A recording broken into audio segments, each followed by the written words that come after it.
जो तय था वही हुआ, जिसकी उम्मीद थी, मैं आशंका शब्द नहीं कहूंगा, जिसकी उम्मीद थी ठीक वैसा ही हुआ। और 2005 से बिहार में सत्ता में रहने के बाद पहली बार बीजेपी का अपना मुख्यमंत्री प्रदेश में होगा और सम्राट चौधरी के नाम पर पार्टी के विधायक दल की बैठक में मुहर लग गई है। अभी की ताजा खबर और सबसे बड़ी खबर, सम्राट चौधरी के हाथों बिहार का कमान होने जा रहा है। बीजेपी ने सम्राट चौधरी के नाम पर मुहर लगा दी है और अब सम्राट चौधरी या ये कहें कि बीजेपी के नेता निकलेंगे। अब एनडीए की बैठक होगी जिसमें बीजेपी के साथ जदयू के भी विधायक बैठेंगे, हम के भी विधायक बैठेंगे, रालमू के भी विधायक बैठेंगे। और वहां उस बैठक के बाद जो नेता होगा, मतलब सम्राट चौधरी राजभवन जाएंगे, जिसको अब लोक भवन कहा जा रहा है, और राज्यपाल के सामने अपना सरकार बनाने का दावा पेश करेंगे। ये पॉलिटिकल ट्रेंड है, ये परंपरा है। लेकिन एक नजर हम लोगों को डालना होगा सम्राट चौधरी के राजनीतिक सफर पर, क्योंकि एक ऐसा शख्स जो 8 साल पहले पार्टी में आता है और 8 साल बीतते बीतते बिहार प्रदेश भाजपा का न सिर्फ पोस्टर बॉय बन जाता है, बल्कि बिहार प्रदेश भाजपा का भविष्य का खेवनहार भी वही शख्स होता है। जिस व्यक्ति की राजनीतिक शुरुआत, राजनीतिक पाठशाला लालू यादव के कोर्ट में हुई, लालू यादव के आंगन में हुई, लालू यादव की पॉलिटिकल पार्टी में हुई, वो व्यक्ति नीतीश कुमार की पार्टी से होते हुए 2018 में बीजेपी में शामिल होते हैं। और शामिल होने के बाद पहले उपाध्यक्ष, फिर प्रदेश अध्यक्ष, leader of opposition, Vidhan Sabha में मंत्री, उप मुख्यमंत्री और अब मुख्यमंत्री। 1968 में सम्राट चौधरी या ये कहें राकेश कुमार का जन्म शकुनी चौधरी के पुत्र के रूप में हुआ। इनके पिता का नाम शकुनी चौधरी और माता का नाम पार्वती चौधरी। इनकी मां 2022 में इनकी मां का देहांत हो गया था। 16 नवंबर को खगड़िया के लखनपुर गांव में इनका जन्म होता है। इनकी राजनीतिक एंट्री सबसे पहले 1999 में हुई, जब ये किसी भी सदन के सदस्य न रहते हुए राबड़ी देवी सरकार में कृषि मंत्री बने और संभवतः माप तौल मंत्री भी बने थे। लेकिन इनकी उम्र को लेकर विवाद हो गया, 25 साल से कम इनकी उम्र बताई जा रही थी, लिहाजा इनका मंत्री पद छिन गया।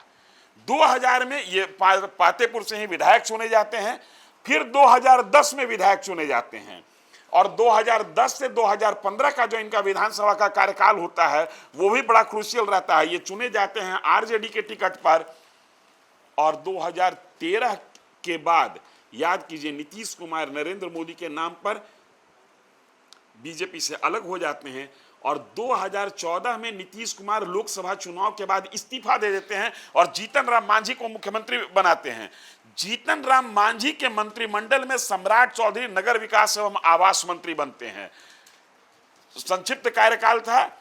2015 में विधानसभा चुनाव के पहले जीतन राम मांझी नीतीश कुमार से अलग हो जाते हैं, एक नई पार्टी बनाते हैं और सम्राट चौधरी टेक्निकली अगर कहीं थे तो जेडीयू में थे या कहें कि पॉलिटिकली एक तरीके से अपने आप को किनारे कर लिए।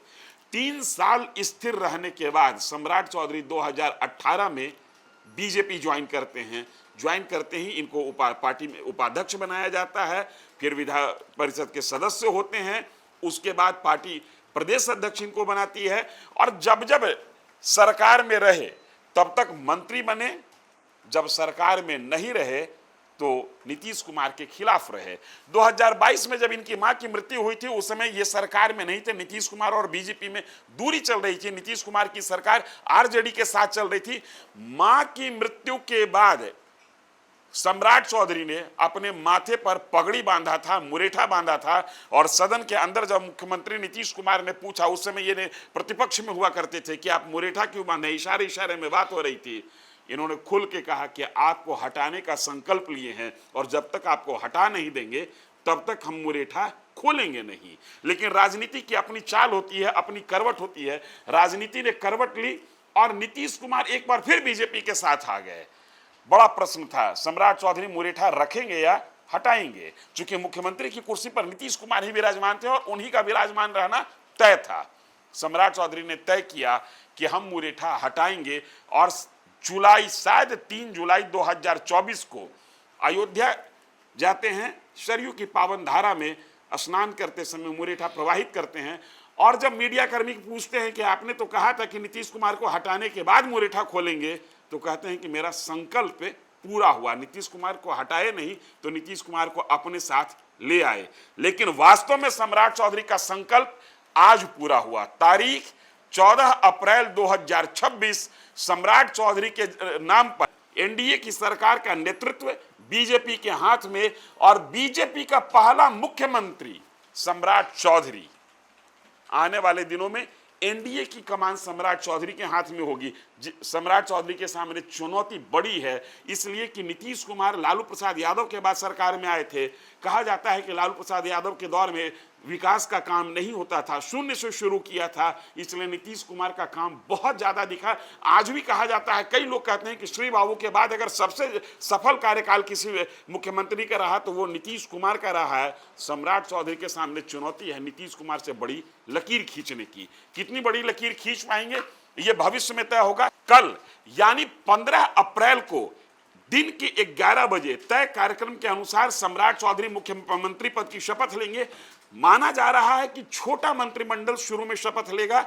निशांत कुमार, विजय कुमार चौधरी और विजेंद्र यादव, ये 3 ऐसे नाम जनता दल यूनाइटेड की ओर से चल रहे हैं जिनके बारे में चर्चा है कि ये डिप्टी सीएम हो सकते हैं। पूरी तस्वीर अभी मंत्रिमंडल को लेकर साफ नहीं है, लेकिन ताजा खबर यही कि बीजेपी की ओर से ये तय कर दिया गया है कि सम्राट चौधरी के हाथ में ही बिहार का कमान होगा। बीजेपी विधायक दल के बैठक में सम्राट चौधरी के नाम पर मुहर लग गई है। अब एनडीए की विधायक दल की बैठक होगी जिसमें सम्राट चौधरी के नाम पर मुहर लगेगी और कल सम्राट चौधरी मुख्यमंत्री पद की शपथ लेंगे। हम नजर बनाए हुए हैं पूरे पॉलिटिकल डेवलपमेंट पर, आप नजर बनाए रखें न्यूज़ फॉर नेशन पर। धन्यवाद।